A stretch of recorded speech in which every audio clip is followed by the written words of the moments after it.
జరిగినటువంటి బ్లాస్ట్లో దాదాపు 8 మంది వరకు మరణించారనేటువంటి వార్త ఇప్పుడే రావడం జరిగింది. విశాఖపట్నం SMS-1లో ఏదైతే ఈ హీట్ చేసేటువంటి ఐరన్ అంతా కూడా స్పిల్ అయ్యి దాదాపు 8 మంది అక్కడికక్కడే సజీవ దహనం అయిపోయారని, ఇంకా కొంతమంది కూడా ఉంటారనేటువంటిది సమాచారం వస్తూ ఉంది.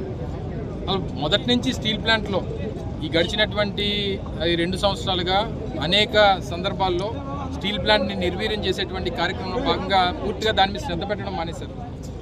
కేవలం దాన్ని ప్రైవేట్ పరం చేయాలనేటువంటి ఆలోచనతో దాన్ని ఏదో రకంగా ఇది నష్టాలు కలిగిస్తూ ఉంది, లేకపోతే ఎలాంటి ప్రమాదాలు జరుగుతూ ఉన్నాయి.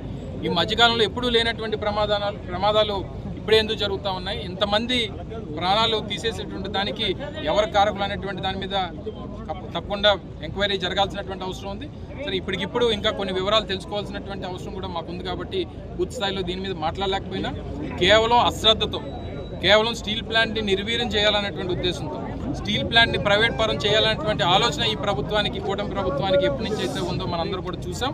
కేవలం ఈ అంశాల మీద ఇది జరిగిందా లేకపోతే మరో దీని మీద జరిగిందా, దీనికి కారకులు ఎవరు, వీటన్నిటి మీద ఎంక్వైరీ చేయాలనేటువంటిది వైఎస్ఆర్ కాంగ్రెస్ పార్టీ డిమాండ్ చేస్తూ చనిపోయినటువంటి కుటుంబాలకి వారి కుటుంబాల ప్రగాఢమైనటువంటి సానుభూతిని తెలియజేస్తాం.